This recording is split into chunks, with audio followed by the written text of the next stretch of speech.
few C-class solar flares from the large active region on the south. The smaller motions around the sun would be the filaments more easily visible in the red view from the opening. The solar wind is still calming in terms of kinetics, but up in blue on the right, phi angle flip kept the KP from bottoming out and indeed brought us back up a bit to modest plasma pressure in geospace.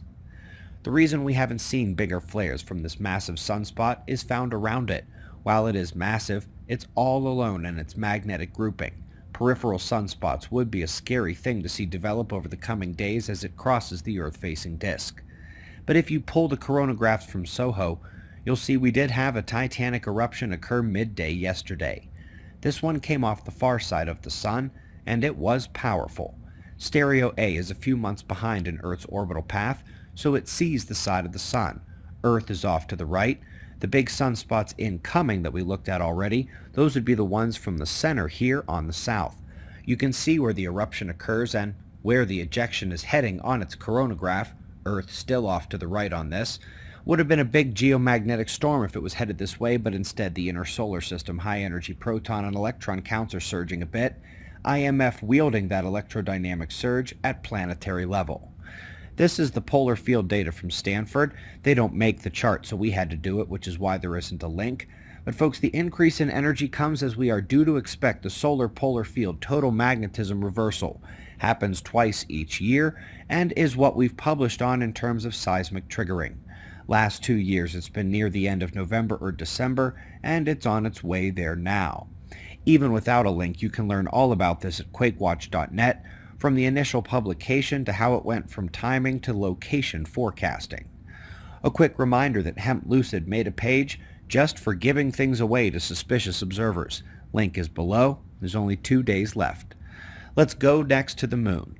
We've got the 2021 animation of moon phases, and not only does the tilt appearance change over 28 days, but each cycle it's closer or further away, or tracking more north or south over the sky. We also have a moon article implying that the first lunar war might be closer than we think. There is absolutely no law governing space. There is some tentative law about near space orbit, but not beyond. The resource and mining game is seen as the future by those involved. Against reality, they shall collide, just like the galaxies over the evolution of the cosmos. The key item here is that the Sagittarius dwarf encounter can explain some Milky Way features they didn't explain before. But it also puts a major wrench into galactic evolution theory, not only the dynamics, but the timelines as well.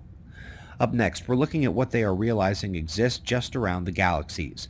Modeling the inflows and outflows in larger scale structure has been a major point of progress the last few years, and here they are showing how they got seeded.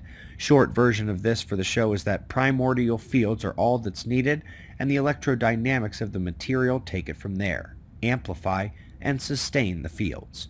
Moving on to what we should probably call a macronova.